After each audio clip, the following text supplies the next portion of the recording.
and welcome to Capital Sports special interview with Kristen Worley, who I'm absolutely delighted to be joined with from Canada. So we have Dublin in Canada tonight, and Alan has finally let me loose on the show without any supervision. So Kristen, I am absolutely delighted to get the opportunity to chat to you about, I'd like to say we can talk about everything. So if we can perhaps start, I am fascinated by your childhood because you are not just a cyclist. You were a water skier, long distance runner. Basically, if you could compete in it, you were doing it. So I suppose I'd love to know the genesis of how you came to cycling and also your love of sports, which I think, and you can correct me if I'm wrong, was very much an escapism thing for you. It comes across as this was your form of the place where you could excel and feel comfortable. And I think that's really important when we get a bit further along to explore this as aspect now and sports for you. It's wonderful to meet you as well. I mean, I've come to know you over the years, and I'm glad that we finally had a chance to connect this way. And so I'm really grateful that Alan has been able to connect us this way and have this one-to-one conversation. And I really appreciate you asking me that question right off the start of this conversation, because it doesn't happen very often. Let's be honest in this space. So it is very much connected, and I appreciate you asking. And it's really interesting because for many who may not know, I'm also a New Zealander. I recently actually received my New Zealand citizenship. I was actually born of a New Zealand mom who left Christchurch back in the day at age 23, to which she left by ship, all by herself, traveled across 6 weeks across the Pacific, through the Panama Canal and through the Atlantic, arriving through New York into Toronto, pregnant with me. So, and absolutely knowing nobody. So that's really where this journey began for me, and how it kind of connects to sport. Because I say a lot of the times now, a lot of things that we've evolved to over the last many years has really been due to my mom making those commitment decisions to seek a better life for me outside of New Zealand at that time, somewhere else in the world, and she chose Canada at the time to do that. So for me, coming back to your original question about sport, I actually was adopted into an upper middle class Canadian family, what I call my autobiography, kind of the platinum triangle of Canadian sport, or the Olympic sporting movement in Canada. And I'd be honest with you, I wasn't a very good athlete. I was very much a creative kid, and sport didn't come easily to me. I mean, I was one of those kids in Canada where we have a program in our development cycles in Canada for Canada, the Canadian government, to measure sporting participation and health of youth in the country. And it was under the participation, it was called.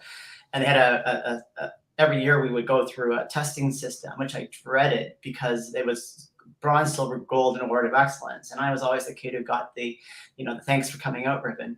So as for me, sport did not come easily. And for the reasons that I got engaged in sport was very much, as you were saying, was more of a way of initially protecting myself, because I was very bullied in my early public school days. And I didn't know at that time, back in those particular days, when it came to gender or sexuality and so on, how I was actually presenting myself to my community and my friends at school. And so I was actually very much a target. And so I lived a lot in my creativity as a kid, as kind of a way of surviving through my school system.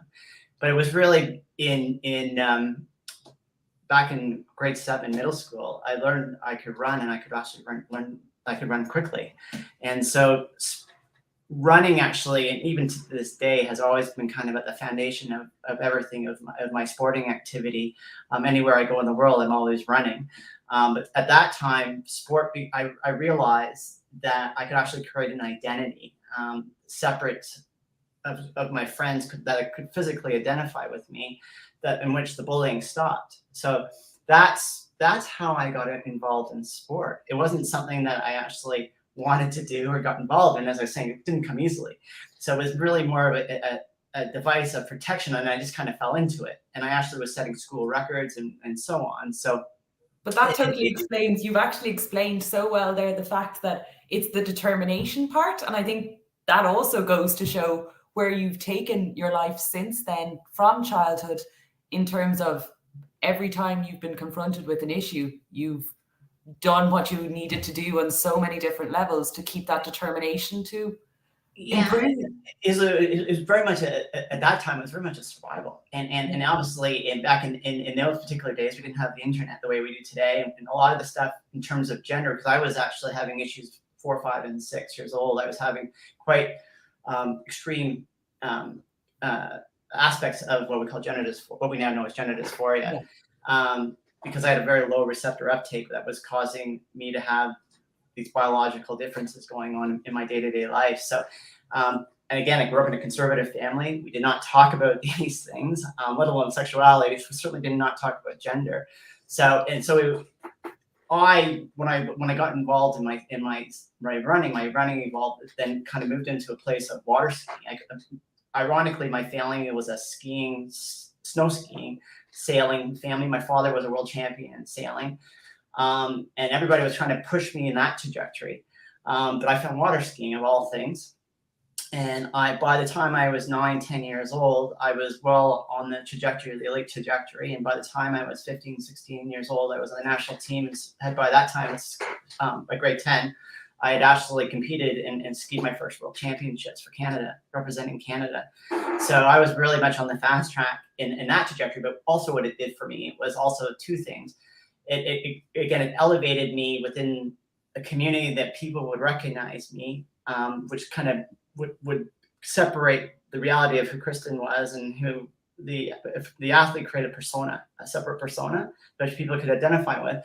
But also I was traveling a lot down in the southern states and spent a lot of my time down in Central Florida, which is kind of the world's training areas for the sport of water skiing globally. So I spent a lot of my time away from home. So that it allowed me to manage a lot of the diversity issues that I was having. But the other part of it was that with my endurance sport that I was training with my water skiing also helped me to manage the gender dysphoria. It was a win-win from the protection to the health piece. But by grade 10, because it was such an adrenaline thing, or connection for me to resolve a lot of these anxieties, actually in grade 10 I became anorexic. So it became very much an extreme because I was dealing with the body images issues as well, as a young person. And it's something I had no place to go and talk to anybody about it, or even a counselor. The closest thing I had was my grandmother, and she knew that I was a creative kid, but didn't realize the fundamental connections that were going on internally at the time. So I had her support in many other ways, but really I was very much alone. So sport enabled me to kind of have that layer of protection that I needed at the time. Because for me, because I didn't understand what was going on and why it was happening, I was afraid that I was going to lose my family, my friends, my network, all those other things that people normally don't have to think twice about. But I was thinking about these things at 5, 6, 7, 8, 9 years old because I didn't understand why I was reacting this way and behaving this way. And I just felt that I was some bad child.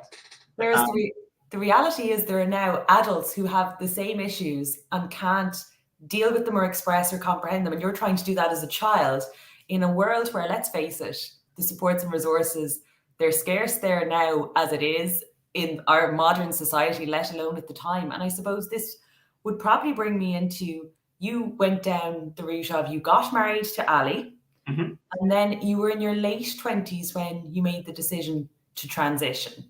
Right. So for me, I was in a kind of a transitional space in my life. So I actually returned when I was so this comes back to the water skiing history. Back in when I was going to school, high school, to go to a secondary education. Well, a lot of everybody would fall into that process, right, into that cycle. But as for many high performance elite athletes, we didn't have what we have today, where you can go to school and train and seek your sporting career at the same time. So you would miss out on that 3 to 4 or 5 year gap while you're competing in your sport, and then having to re-enter into the education program to get your college or university education, to seek a professional life. So in the trajectory, as I was reintroduced back to the meeting Allison, as you were just saying, I met her at a university event. Subsequently, while I was still competing, and I actually had gone into cycling, and I was actually competing internationally. And what had happened was, about 2 years later, after we connected, I would go down in a terrible road accident where I would shatter my pelvis, and it literally almost took me a year to learn how to walk again. So my Olympic aspirations, in terms of my trajectory from the sport of water skiing, which was an Olympic affiliated sport, but I would never go to the Olympic Games. Yeah. I decided I would go to the sport that I was training in, which was cycling. And I had the great foundational part of my life from all the years of water skiing that comes that elite thinking and the coaching and all those other things that is part of the development cycle. I already had it established. So I moved very quickly in the elite road cycling side of things because I had that foundational. It can totally be cross-applied to the same mentality goes across the board. Yeah. Right, exactly. So what happened for me was I would then shatter my pelvis in a road accident, and it was actually back just after the time a very good friend of mine who you might know and your listeners might know by the name of a Canadian by the name of Brian Stemmel. Brian had a terrible accident in Kitzbühel, and Brian had a history. He's a dear friend of mine in the Stemmel family. Brian had a history of being extremely talented. He comes from a German background. He and his sister Karen were both on the national team and skied on World Cup. Exceptional athletes and just really good people as a whole. But Brian was a daredevil. Brian was exceptionally talented, and he had a really good sense of flight and body awareness in the air and when he was skiing. And took a lot of chances. But the one thing that Brian didn't have was a lot of the will to wanting to do a lot of background training. So a lot of times the Canadian team, when they're training down in Argentina in the summertime, wouldn't take Brian because he just does say, well, you're not doing any dryland training, so we're not going to take you down to do some of your regular on snow training because of it. So Brian's dad, Will Stemmel, would get Brian to come and cycle with me, and we would train together. And so Brian would get some of his dryland training in while I was actually training for cycling. So we had a really great relationship. But subsequently of this story, Brian would have his terrible fall in Kitzbühel, and then the latter of that, I would have that almost took his life, by the way. But then I would have this life-shattering situation of my own many months later, where I shatter my pelvis and take me right out of the sport as well. So we understand we as athletes, as much as we all like to believe, we are not invincible. We can be injured. We can. It's a real. And when athletes that reality sinks in, the injuries are generally much larger, and it's impacting every part of your life. It's not like when someone has an accident and they still have work to distract them as they heal. Everything's gone. Exactly, and I think because we as athletes, and particularly at that time where we didn't have the education, we didn't have the educational support, it was hard to think of a subsequent career. And so at that time, because you were so focused just on your training and on your sport, and it was 6-7 days a week, and the hundreds of thousands of hours that you spend doing it. So it's all we knew, and so you're always in that cycle. And so that's your life. And so when something falls apart or an injury occurs of subsequently almost as Brian's case almost taking his life, and me breaking my pelvis, it's life changing. It's true. You're never the same. And I know I can vouch that for Brian as well, because it was never the same for him. And I know for me, I can still feel that injury today. And I know now what we now know about my journey after this, in terms of where I would transition, and never thought I would ever come back to sport, was actually, I look at it more as it was part 2 of my journey in my sporting career. And this the injury was to say, it's not your time yet. There's something else that's going to happen before this. And the injury provoked that to happening, and stopping my life for a period of time. It's one of those moments where you realize you have to make whatever changes you want in your life to really live it. Yeah, it was it was, I thought my gender dysphoria all my life. And it put me in the most oddest places in my family growing up as a child. It's really hard to explain to people how physical it is, even at 4, 5, 6, 7 years old. But for me, I always thought I could beat it. And for me, what happened is when I went then back to design school, of course, my elite training decreased. I would get out on the mountain bike once in a while and do some local training and, just for fitness, but it wasn't enough to fend off the levity of what's the gender dysphoria that I had because of my low receptor uptake. So it became, again, front and center in my life. And I would try to take my life 3 times. I tried to commit suicide 3 times over a period of those many months, of many years, because I was actually, as you know, I was married to Allison. But also, along with that, afraid of losing her, afraid of losing my family, afraid of losing all my connections to friends and all those circles of industry friends and so on. What I was fearful as a child, I would eventually lose. You've come full circle. You've now came full circle. And what I knew as a child and what I was afraid of at 4, 5, 6, 7 years old became my reality in my late 20s. And I actually haven't seen my adoptive family in over 20 years. So many of the things that have occurred since that period of time to where I am today, and many of the things that people see in the media and all those other things, has very much been independently on my own. Which is an incredibly lonely and difficult journey to go on, but obviously one that you have paved a way for so many people. And what I'm going to say is we are going to go into the next section when we come back to talk about your case. But I do have a question for you, because now that we've mentioned Alison, and it's Alison, if you don't mind me saying, ask her. Use the language. She sounds like a badass. I loved reading the kind of things. She is.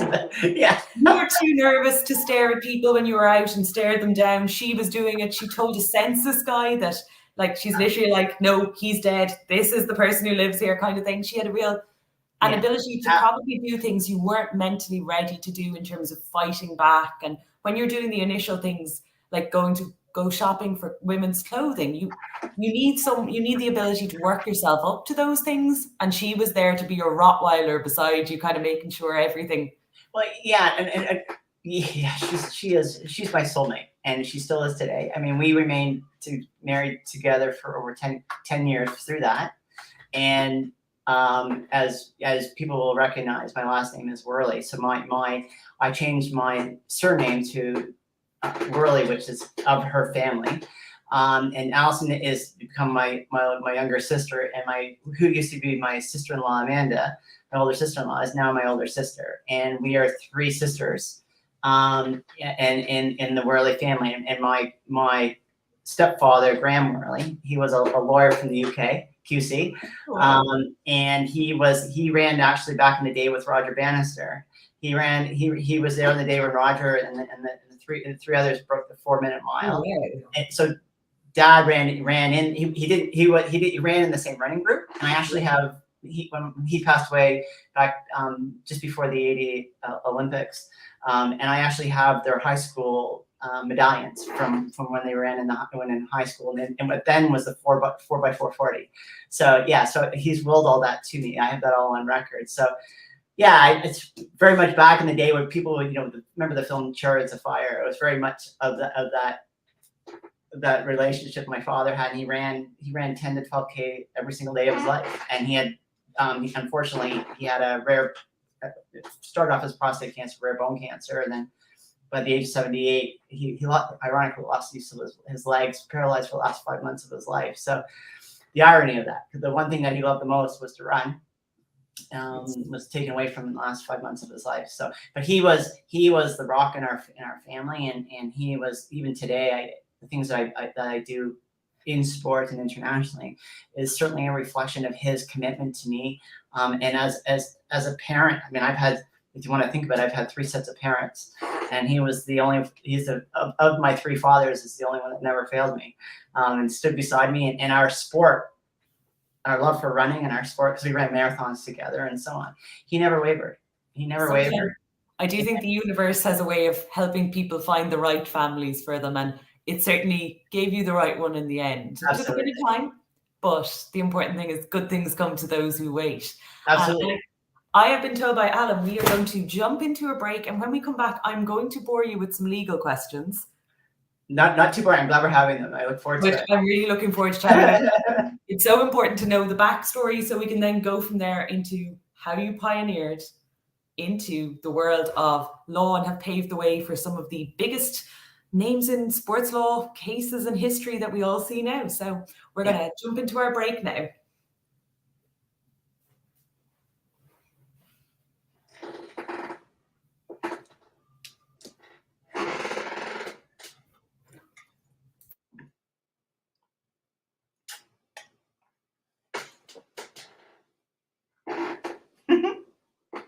Well done.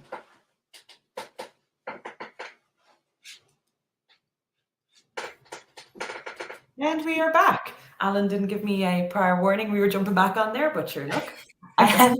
So I am delighted to still have Kristen with us, and we are going to hopefully talk all things law. And I'm hoping we can discuss two cases in particular, Kristen's own case, and we're also going to discuss the impact that has had on, or the impact her influence has had on other cases and her support for other athletes, which is obviously an incredibly important thing for all of us to consider.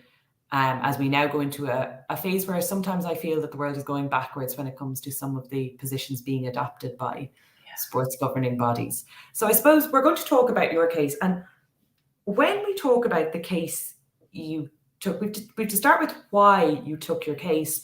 And it's very important to mention the process for gender identification, and I don't even know what you would call it. It almost seems like something that came out of the 1980s, because it did actually. There was that sort of idea of a physical and supervised gender inspection almost. Yeah, just to give everybody, so I can really help just quickly. I mean, it really started back in the 1930s, where they were looking for individuals with ambiguous sex. And it would randomly happen, particularly in athletics, and it typically, just historically, much of this incubated out of athletics. The issues around gender and all the gender testing and all the other things. It's been really an incubation out of what we now know as world athletics, and so that's historical. And so back in the 50s and the 60s, I mean, there was times where women would get a gender verification card when they would come to an Olympic event, and you would have to go through what was called the gender parade. So they actually had an image, the athlete's name, country, and age, and so on, and sport, and so on, which they had to have approved of going through a gender test. So there was a physical gender parade of women, and then as horrible as that is, and I always find it fascinating to hear the different views of physicians around this. They always kind of go, well, it's done by women. And I'm thinking, well, so what? It's just a horrible thing in the first place. Like, it doesn't make a difference if it's done by dogs. It's not right. Who's doing it. It's the fact that it's happening. Right. That's right. They don't go back to square one. They don't go back to the beginning where the conversation needs to happen and why it's happening. And so the other thing is also around the issues around. So what they did leading up to that, all the women, of course, were complaining about it and saying it was too invasive, blah blah blah blah. Of course it is, horrifying. In all levels, and that so what they did what was called the buccal smear test. So it's taking a saliva testing from the inside of the mouth, which would pick up on the DNA. The DNA test that then stopped in 1967. Arnie Lindquist, who was the IOC Medical Commission director, he actually wasn't a medical doctor. He was a research oncologist. So the IOC at the time typically had a history of, there's a history of not so much Professor Lindquist, but there was other incidences of where the IOC in past physicians or people had 1-year medical degrees sitting in positions within the IOC that became more predominant than actual people who were actually accredited doctors outside the system. So it's better to keep it in-house rather than keeping it out of the house. So in 1968, before the Mexico City Summer Olympics, gender testing and the buccal smell test was stopped. But in reality, it never was stopped. So it really seemed to poke the bear again. Is when, and this is where a lot of people and this has been part of the problems with the media and a lot of the marketing and a lot of other people that maybe should have never been in this conversation in the first place.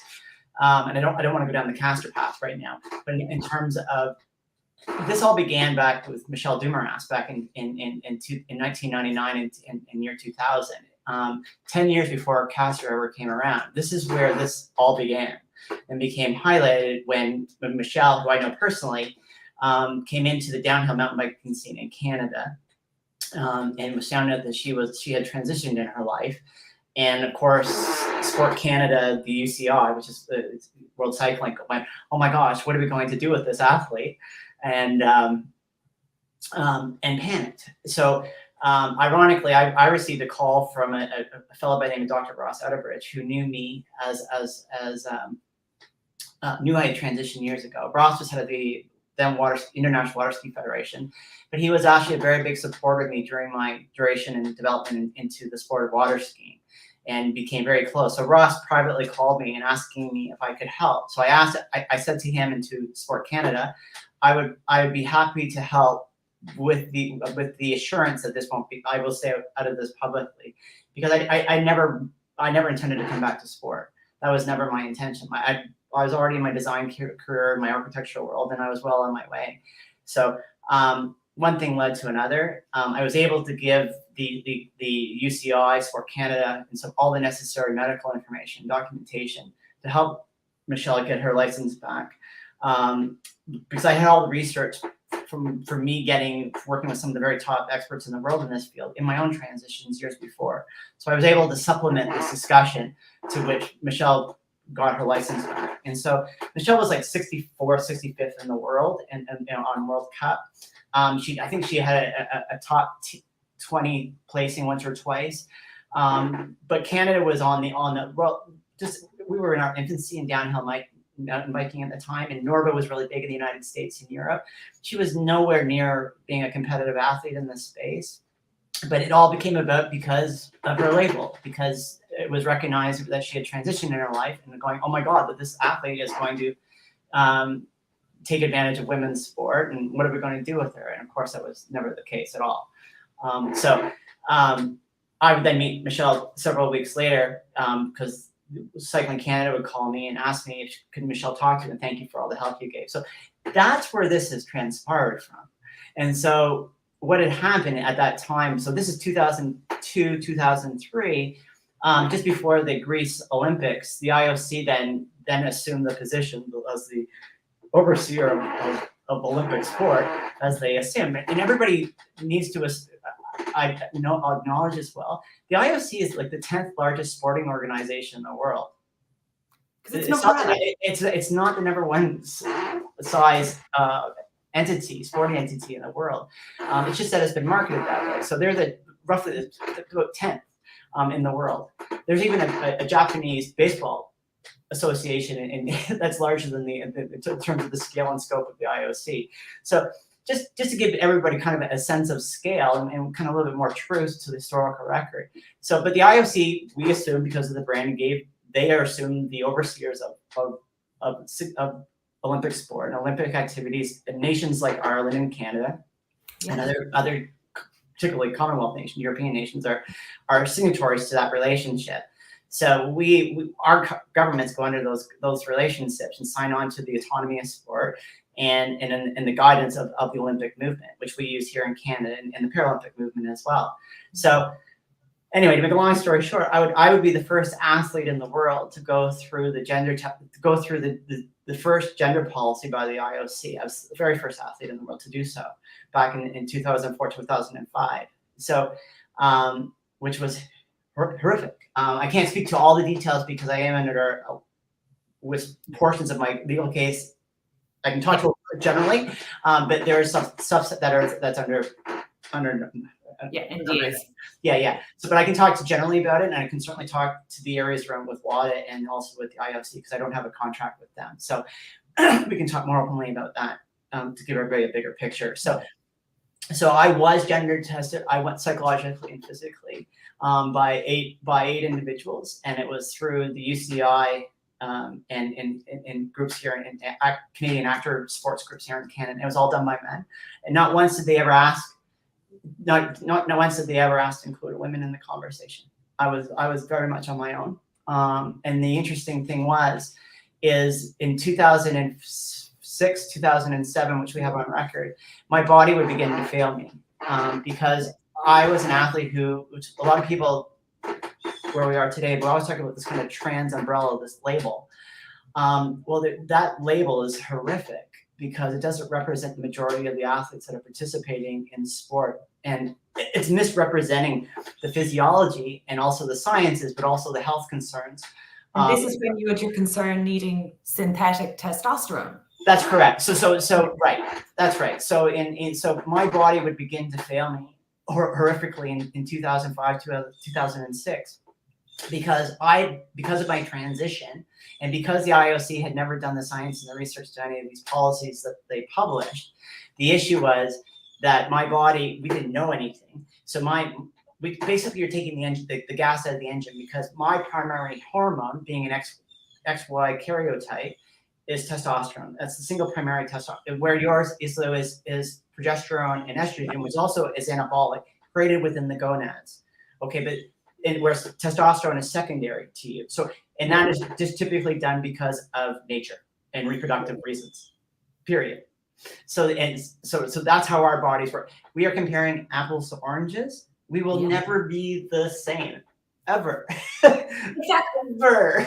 Unless there's some kind of Darwinian moment that occurs in our lifetime. We will never see it from centuries. But you're now at a point where your body is saying, hold on, and you've done the research, you know exactly that what your body needs now is synthetic testosterone. Well, my body needs androgens, testosterone, right? Yeah. So my body, because it's like taking the gasoline out of your car. And what happens when we take the gasoline out of our cars? Our cars start to shimmy and shake because there isn't enough support fuel to be able to sort the health functions of the physiology. Okay, so no one talks about this because they don't think like this. They think about males in sport and females in sport, and they have a socialization that they think one over the other, and this is what happens. They don't actually have thought about what happens during that transition.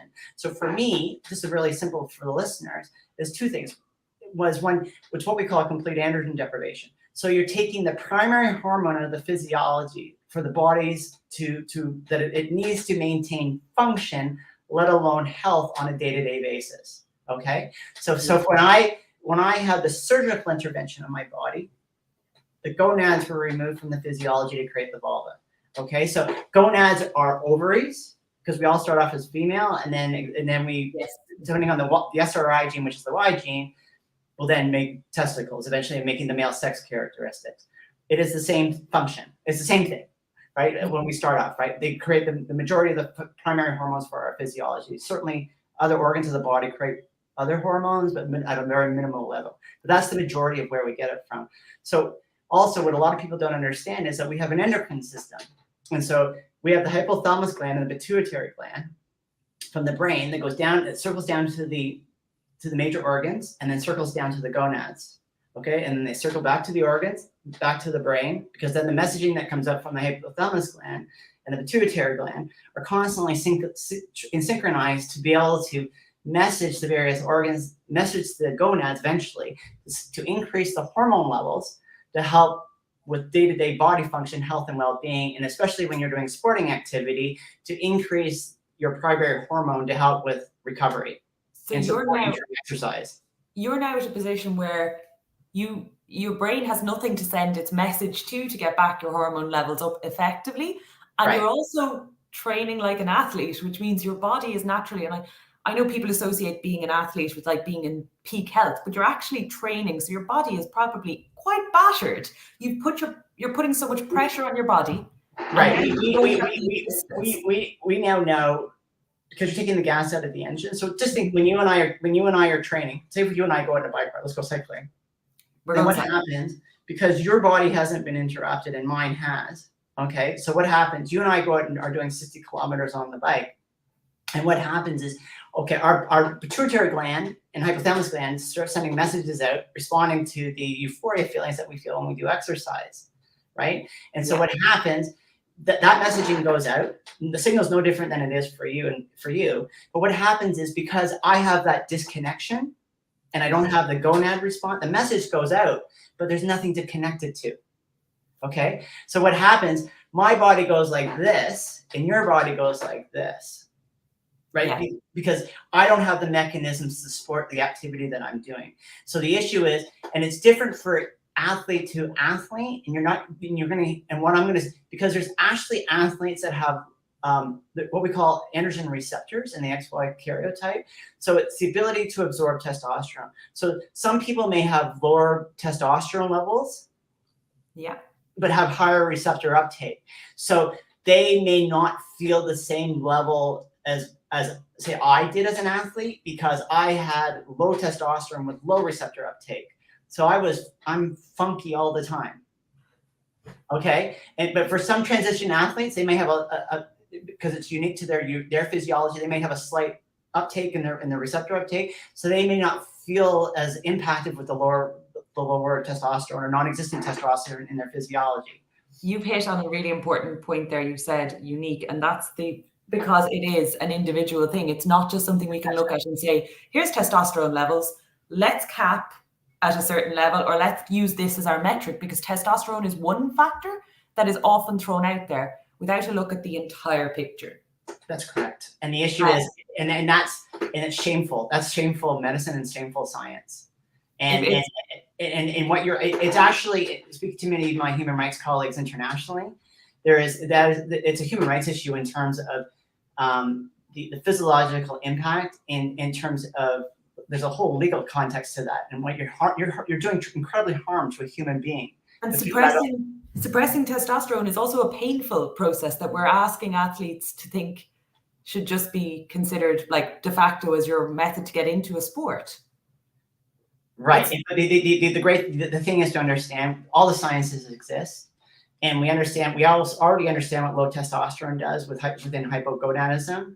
It's very common with low androgen levels, and WADA has sciences to be able to support the XY karyotype males with low testosterone, which you can get therapeutic exemptions to be able to elevate testosterone, to be able to equate that level of health. So the WADA and the IOC are very, very well aware of this, and so this has very much a political issue over many decades, and one that I talk about often, which I'm sure we can talk about. This is more about an issue of a statement against interest, and what the IOC really didn't want to know back in 2004, 2005, that they never did the research to any of this in the first place. So it was only in 2008, when my body had completely failed me, and I had reached out to Jacques Rogue when he was the CEO of the IOC at the time, and by chance I got him on the phone, and he said to me, he goes, "Kristen," in his Belgian voice, he's a lovely man, and he says, "We've been following you, we've been wanting to talk to you," and so on. And where everybody else was trying to push me away, and he was just delightful. So he accelerated this interaction, to which then we had a meeting with the Canadian government on a conference call that following September with Patrick Shumash, who was then the vice president of the Medical Commission, where eventually in the conversation with members of the Canadian government and heads of sport, with me on the phone, where he would admit they never did the science and the research. So that was the first time the government of Canada would learn that they raped me, and it was purely because of the label, my label change, that they felt that they took upon themselves the policies to which the IOC had instigated back in 2004 as being as a method to ensure the access point for athletes into sport who had gone through transition. But that was the methodology, the consensus form to do it. So that's when the IOC, eventually Patrick would, in his disgruntled voice, because he was more upset that I had got him into a place where he had to admit in front of Canadian leadership. It was more of a place of his embarrassment as an Olympic official, where he had to admit that this never happened, that they never did it. So, and then when he was asked by one of the ethics and sports people, head of our anti-doping here in Ottawa, what we should do about it, he yells over the phone. He yells over the phone in the conference call. He goes, "Get Kristen to get us to science and research." It was very, very rough and boisterous, and he was very angry. Little did he know you'd be delighted to get him the science and research. Yeah. But I had to reflect back to him. I said, "Well, it's the Dr. Shumash, that was your job."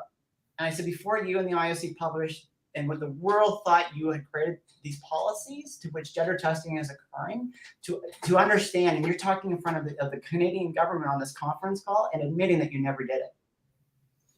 Which is in itself frightening. We are going to jump into a break because I think this is a good point where we're going to come back and say and discuss where sport has gone since your victory in the Canadian courts on a human rights issue to where we are now. And we are very briefly and only in very broad stroke, I am going to mention Castor. We're not going to discuss her case.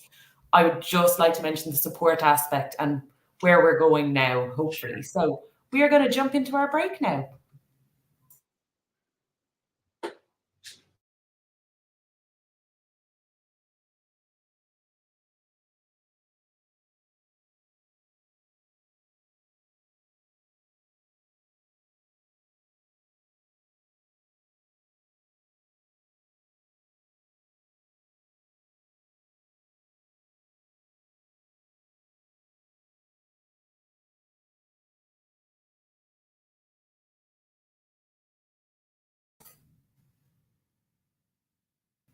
And we are back. We are mastering the transitions, excuse the word pun, back from the breaks much better now. Yeah. So I'm delighted that myself and Kristen are going to now talk about where sports has gone or possibly reversed back into rather than where we're going into the future. So I suppose, Kristen, you had your victory and this meant a huge thing because it was recognizing that not only was it a recognition from a court that these bodies needed to go away and examine their policies, but there was a clear commitment by the various sporting bodies involved that they were going to go away, they were going to assess their policies and take action to look at how they were dealing with inclusivity in their sports and whether their policies were in fact based on anything more than the idea that no one would question whether or not they did the research. Because if you have a policy in place, no one actually asks, what have you guys done to verify this? So we've got to that point. They went away. How did you feel, I suppose, the initial period after they had gone away and their commitment? Did you feel reassured that this commitment was a firm one? And did you feel this was really going to progress matters ahead? And what was the moment when you went, this has made a difference in terms of their actual commitment? Oh God, no. I may take everybody back just before that. So Brilliant. I want to be able to say I remember back in 2011 when John Fahey was head of the World Anti-Doping Agency. John has now passed away, I guess, 2 years ago. But I'll never forget it when WADA had set up the athlete phone line. And so to be able to call into WADA and ask questions. So I did that and through an email and so on. 3 weeks later, I received a cease and desist letter by email from the lawyers in Montreal from WADA telling me to stop asking questions. I was directed from John Fahey. I'd never met John Fahey in my life. I entered into it as asking as an athlete. I was not trying to be problematic or anything. That's what I got. And so so I wanted to be able to say, so from the period of 2008 to 2013, to which inevitably what I would call the Court of Arbitration in Switzerland, that there was a severe oppression towards me as seen as a problem between the IOC, the UCI, WADA, and the Canadian government, because they knew what I knew and also the impact that it had traumatized me and the maltreatment that I received and the long-term impact of that. They didn't want the world to know. So the issue is, so in 2013, I actually made a call to the Court of Arbitration in Switzerland. I've got this young Italian lawyer, and it was the only one call I ever made. And he said to me, he goes, Kristen, he said, this is exactly what he said. He goes, we thought one day, you knew who I was. And he goes, we thought one day you might bring this here to us. The Court of Arbitration is not the right place to come to. We're not a court of law. We are a mediation body. We focus on anti-doping and contract law. And by the way, the other side has to show up. The other side, what he was indicating was the IOC. So he sent me 2 PDFs of cases to reflect on to illustrate why this wasn't appropriate. Obviously, he was trying to steer me down the civil and human rights trajectory. Yeah. So I thought about it for about a year after that, my body had completely failed me by that point in time. So I was never going to return to sport. But what typical of what I've learned from a lot of survivors, because I now recognize survivor by the IOC as well, is that we typically don't want this to happen to anyone else. That's really the issue. So what I was able to do was to decouple myself I made the commitment to decouple myself from the UCI, so from the autonomy of sport, to which I was able to get jurisdiction on the IOC, the UCI, Cycling Canada, and Ontario Cycling bodies here, all 4 bodies, to which inevitably we later got jurisdiction on WADA as well months later, where it technically made sense in our legal process. The IOC at that time would try to fight their way out of human rights, and twice they presented 2 different forms of policy. One back in the early days, once they received their as a responder, as a legal term, as you know. Yeah. They had to respond to what was presented to them, and all 4 bodies then who were then respondents could respond. They responded very little. But what I did, I kept 15 years of archived every email, every correspondence, every conversation over 15 years up in the cloud for a particular moment, and this was the moment. And we wrote an 87-page response. It was like boom, boom, boom, boom, boom, boom, boom, boom, boom to all the organized. It just laid it all out. And this is what you said on this day. We had it all laid out for them. So the IOC then hosted in 2000. And they tried to do is try to avoid going to the Ontario Human Rights Tribunal with all the other respondents. They didn't want to show up in the tribunal. So what they tried to do was to set up go into the civil courts here in Toronto, to which we did. But what they would do, they would host a one-day health event, science event in November. Then they would then rewrite the policy, the gender policy, and removing sex reassignment from the policy. So because I had gotten jurisdiction, so they weren't making an issue of it because they never thought I would get past the autonomy. So the autonomy is where they control it at the CAS, right? So this is really important for all athletes on all issues. It's not just around the gender issues. This is why we need to break outside of the court of arbitration and look at individual tribunals and individual nations courts to protect athletes. So this is part of that bigger discussion we need to be having in the future. But this is an example of that. But the IOC then would try to limit their accountability coming into Toronto. They would first advertise this policy change in the middle of January in 2016 to the public to say, oh, we've changed our ways and we've taken sex reassignment out of policies and blah, blah, blah, blah, blah. But really what they were doing was to limit their accountability in the courts. So the issue, there was no science and research behind the policy.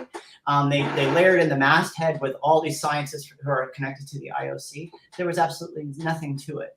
And what they were trying to do was to try to bring it into court, in the civil court on the 28th of February, to which it was thrown out.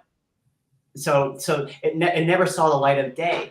But then that was the moment. So coming back to your question, that never saw the light of day. So I remember walking out after we won that day with them, is that I realized, and I remember saying to my lawyers and many athletes that were there in Toronto with me, supporting me, we realized, we were saying, oh my God, they're not going to tell the world that the policy one was thrown out, and secondly, there's no science and research to any of it.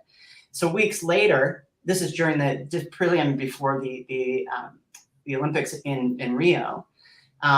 Thomas got up and stood up in a press conference saying, we got this brand new policy, blah, blah, blah. All this, this is the new trajectory for the IOC, blah, blah, blah. Not telling the world that it had been thrown out in Toronto. And the Chief Justice, Harriet Sack, who was one of Canada's top female human rights lawyers in the civil courts, threw it out because she knew exactly what the IOC was trying to do. It was trying to limit their accountability. And what we had to remind them behind the scenes was that even how wrong that policy was in the first place, the means of which they were doing it, we had to remind them that it's really what's happened in the past and the trauma and impact of what's happened. So it was all about trying to limit their accountability to the trauma, the maltreatment, and the impact of that, to me, historically since 2005, virtually, and their ability to want to limit that impact to them personally. So they were trying to lay that response back to me, to which, as well reported, the IOC was saying before we came into the civil courts, when I got jurisdiction, was that this would impact the Olympic movement, and also their Swiss sovereignty. So here I am, the survivor, the traumatized athlete through all of this, and here the IOC is projecting publicly about them being one that this is my fault. They're taking it outside of the autonomy, outside of the Court of Arbitration, which the Court of Arbitration recommended to me to do, and did not support the IOC's trajectory, and made it my problem. And so, and I was the survivor. So I've said to them recently, which we can now fast forward, is all they wanted to do 5 years ago was to hit the survivor with a bigger hammer.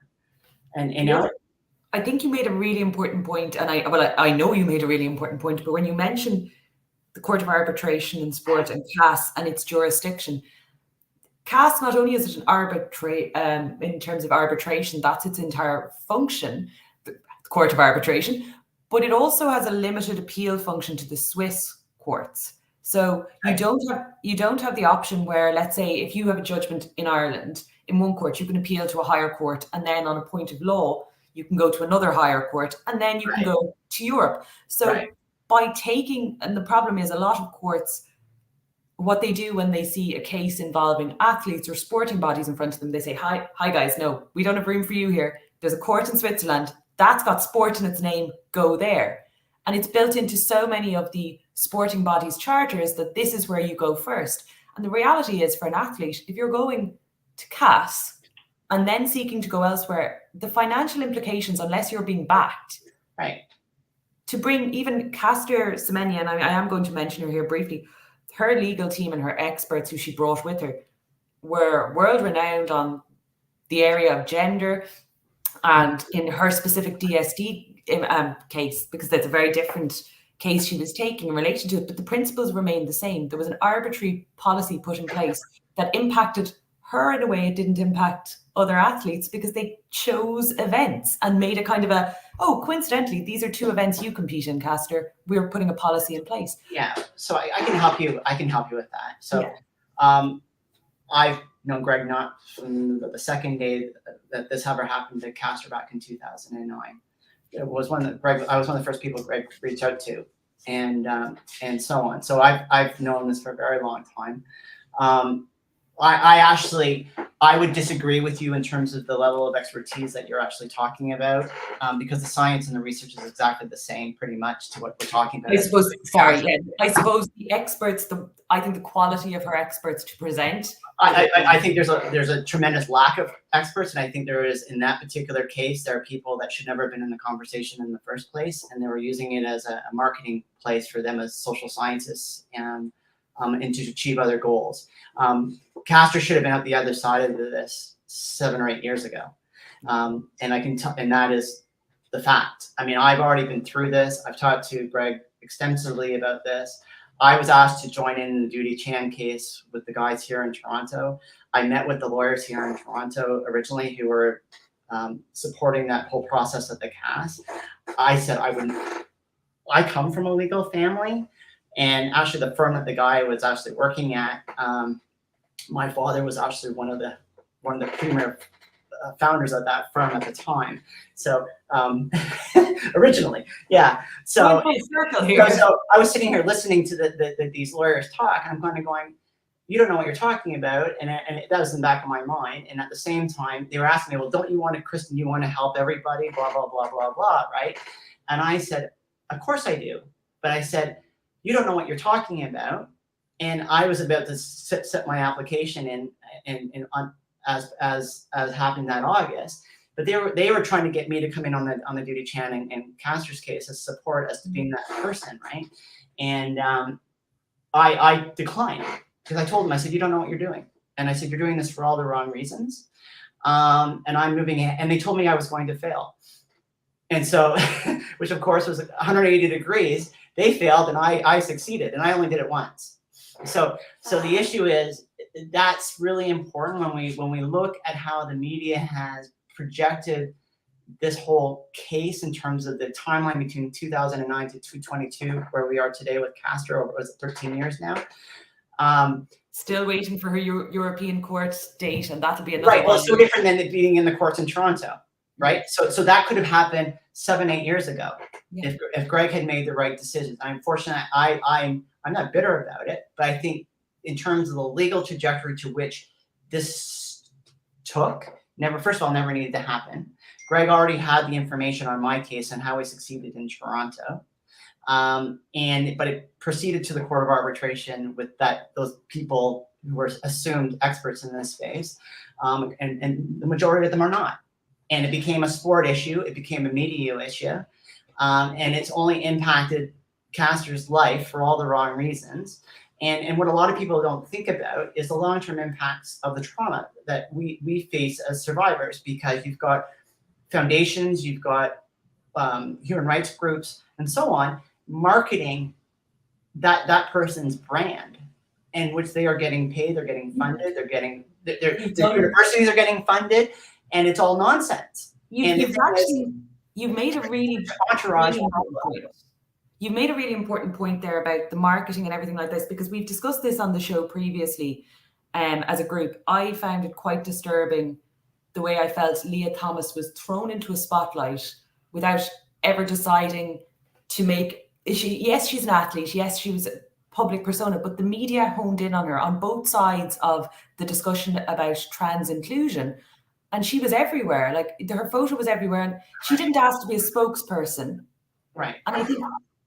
So the other, if I can share with you, because I've seen some of the things coming in here from listeners. Which we do have a question there. Yeah, I've seen a couple of them, some really great ones. So this kind of hits on Laurel and also hits on Leah. If I can talk to those two cases, which are really important, and I'll see about boxing. First of all, let's talk about Leah. Leah is competing based on the policy that came out of Toronto. Okay, so I've now told you that was a legal mechanism designed by the IOC's lawyers to get themselves out of accountability of the liability of the trauma maltreatment that I received over that historical record, because I was able to get jurisdiction outside the cast. They had to be transparent to people they didn't know and people that didn't care about sport, but only cared about the well-being of human beings in society. Period. There was no sports politics in that mechanism whatsoever. We became equals in the conversation. They had to answer to the science, to which when they did so, they failed. Okay, so the policy to which Leah, many athletes in Australia, many athletes in particular, unfortunately, in the UK as well, are competing on policy that doesn't have any science and research attached to it. So these are athletes that the IOC removes sex reassignment out of the policy statement. So the non-interaction, non-surgical intervention of the physiology, removing the actual development of the gonads, removing the gonads and creating the vulva. So that physiology remains. So it's important to understand that the science and the research was never done. So the athletes assumed, and this is what's really important, the athletes assumed under their contract and license agreement, either it being swimming, track and field, cycling, whatever the sport is, that the IOC had done the research in correspondence with WADA as well, that this had been done when it hadn't been done. Okay, and so the issue is, so that policy, just so everybody knows, that policy didn't even go past the executive board of the IOC. Okay, that's how fast they were in a quick rush to get it done to deal with the issues in Toronto. Period. Okay, that's how problematic this is. So you've got athletes, you've also got provincial, national, state universities, and the NCAA using these policies, thinking that that the leadership of global sport, assumed global sport, had done the research to the policy, which they hadn't done. Okay. So that is very problematic. So you've got athletes who can't respond to it, and then you've got these sporting organizations that can't respond to it because all they can say is, well, the IOC did this, and in fact they didn't. So everybody's doing this, and then you've got the media creating this kind of soup and people hear enough of the raw weaponizing that's gone on. And as we've learned over time, we hear it 3 or 4 times. No, Alan's going to afford us some more time, because I've just told him now that he is going to afford us some more time. Yeah. So what's happened? So what's happened is that we've created a situation where we hear mistakes over and over and over again, and even people who are the professionals, we hear that over and over again in our social media sphere, it becomes truth. So, right, and then it becomes highly weaponized because, unfortunately, young athletes who assume the sciences were there, which isn't there, they can't respond to it. And then you've got the sporting organizations who can't either, but are under the umbrella of the signatory relationship to the IOC. So they don't want to upset the IOC and the international bodies when they come out against it. So it's a vicious circle of a problem because it comes back to the issue. It solely comes back to the issue around statement against interest. And all the IOC had to say, we didn't do it. Okay, so this is what's really important because I want to be able to kind of speak of two more cases. We want to talk about Laurel, and I want to talk about Fallon Fox. So the issue around, so that deals with the boxing as well. So Laurel, amazing as she is, okay, and she didn't. So she came into weightlifting back in 2011 or 2011. Okay, yeah. She'd been through her transition. I don't want to go into the details of that because that's her privacy. But we know there's a 10-year window when athletes have had surgical intervention on their bodies that eventually their bodies are going to fail them. Okay, so when Laurel went into the Gold Coast Games for the Commonwealth Games, okay, back in 2017, okay, spring of 2017, two of the top physicians in the world who I work with in collaboration with me, we sent out 2 letters to the leadership of the Commonwealth Games Federation 2 weeks before the Commonwealth Games. We were concerned about the changes that we were I hadn't met Laurel by this time. I mean, she's a Kiwi, so I hadn't never met her. And we were noticing the changes in her physiology, which were common to what we knew from what we could just see. And we were concerned about her participation and her safety on the field of play. And so we did not get a call back from the CGF at the time. And I know, and so our letter back in that response, but we have 2 letters that were sent out at that time specifically. And I will never forget when the injury that she had a catastrophic injury to her elbow. Yes, I remember. We actually detailed that concern because we knew ahead of time, because when you take the androgens out of the XY karyotype, one of the big things happens is cell synthesis. So the ability for the body to generate through hormones to regenerate cell tissue. So in terms of, we do that with the elasticity, it keeps the elasticity of our joints and our joint health. So what happens with her, so when the hormone is gone, it's like using an old elastic band, right? So in her mind, when she signed her athletic contract with World Weightlifting, which then is a signatory relationship to the IOC, which World Weightlifting would have assumed they were following the policy and the science and the research that was there to support Laurel's participation and her safety on the field of play, that work had been done. Okay, it hadn't been done. Okay, so Laurel assumed that she would be safely participating on the field of play. She had an enormous catastrophic injury. Last summer was a very dark time for me. It actually put me back in therapy for a period of time, because what had happened, along with what was all the weaponizing that we've seen in the United States around the young swimmer, because of my connection to what I knew in 2017 coming out of Toronto and those policies, right? Because I know the truth behind it, and the impact that this was happening on Leah, but also in communities around the United States, which governments were using to weaponize, to exclude young children from sport participation. All of it was untrue. And it was connected to my relationship to Toronto and the IOC, that I was watching this happen. And so it got very dark for me. And so this became even worse, because as I watched a lot of the European acceleration over Laurel's participation at the Olympics, but her drawdown to the games was purely based on COVID-19 and the attrition of girls not being able to get to the games. So she got through that way. And the other important part of it is that the weaponizing and the targeting that came down on her publicly in the BBC and many journalists, the ones that we know very, very well, that have been impacted, who've been kind of weaponizing this, throwing down on her basically because of what she looks like. Okay, four women competed at the Olympic Games. 3 of them, no one even knows who they are. Okay, Laurel was one of 4 participants. Okay, everybody focused on Laurel. Okay, so in doing so, there was a challenge for me last summer to make clear to everybody. I was with the IOC. The IOC was pushing out the issues around she met the mandate, the fairness, and the right to compete. Those were the three top things that they were talking about. And I said back to the International Olympic Committee, I said, that is correct. She has a right to compete, and she met a mandate that there was no science or research, to which she agreed upon in her policy, thinking that you had done it.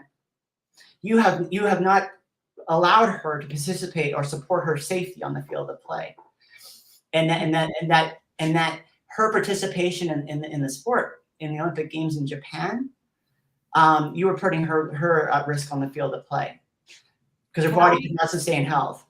Can I ask you? Can I just finish one piece?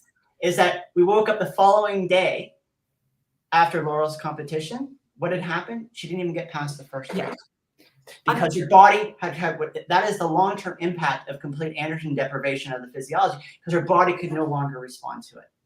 And there was always going to be that cutoff point, and I suppose you saw it coming probably before she even knew it was coming herself. That's right. We had to explain it. I know Alan is going to ask me to wrap up, I am going to ask this question. He's going to murder me afterwards, but boxing, in a sentence, do you think there's a safe way of incorporating, and I suppose rugby, they're the two sports that we were asked about. Is there a safe way of incorporating? There already is. Yeah, there already is. And Alan, just let me just get this one thing in. I was brought in with the issues around with my dear friend Fallon Fox several years ago, and with Florida State boxing, U.S. boxing, and MMA.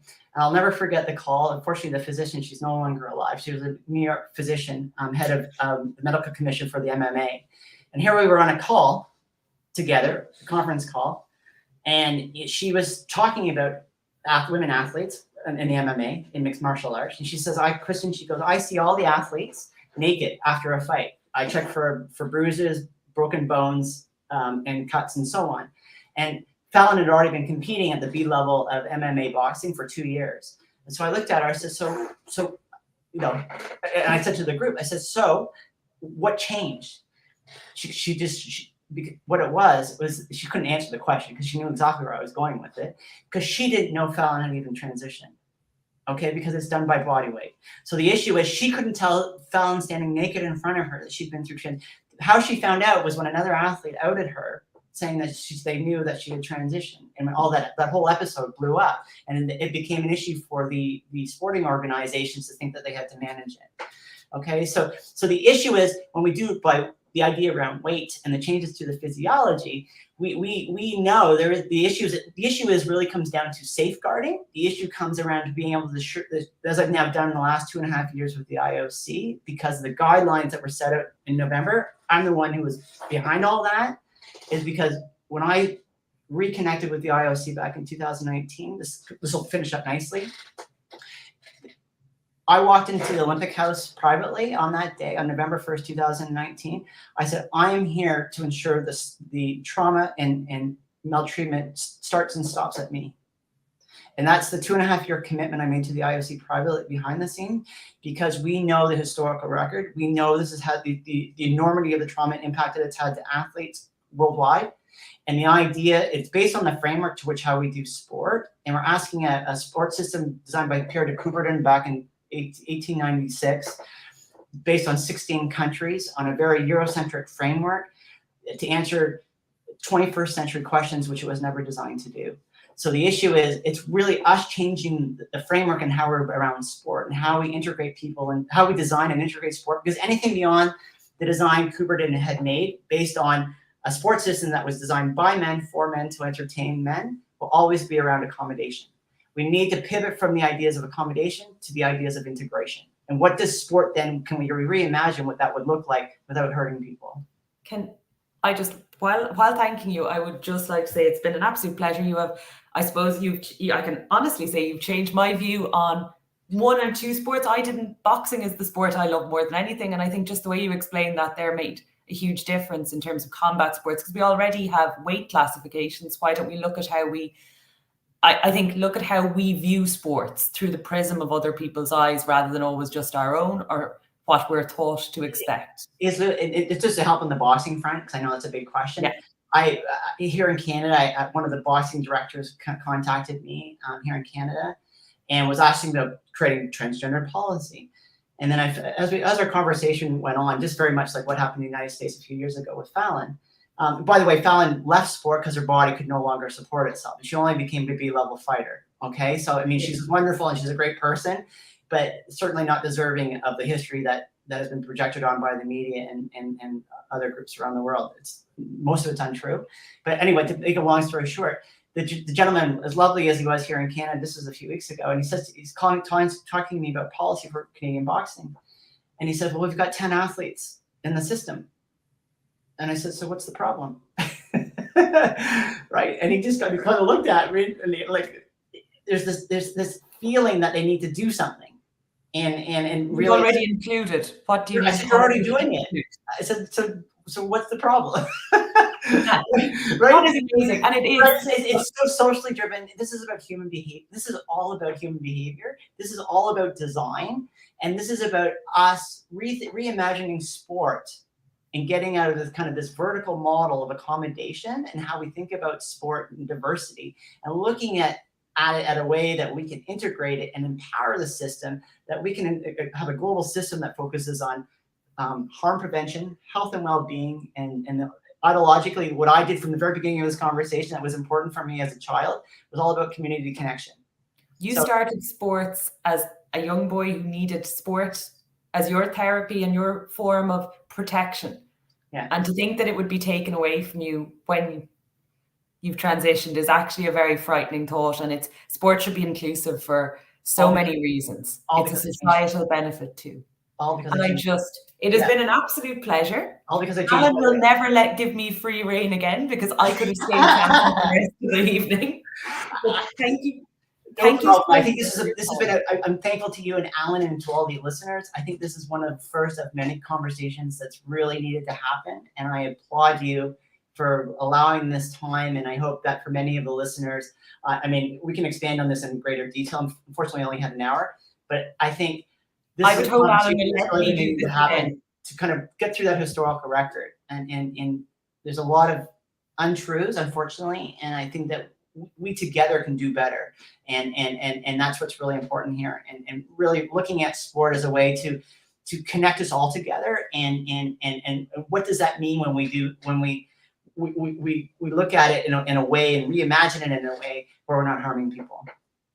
Thank you so much. And as we sign out, I'd just like to say we're all sports viewers and listeners, hopefully, on the show. So let's think about sports as being our common goal, and let's not have it divide us all up. Good night, all, and we'll see you on Sunday.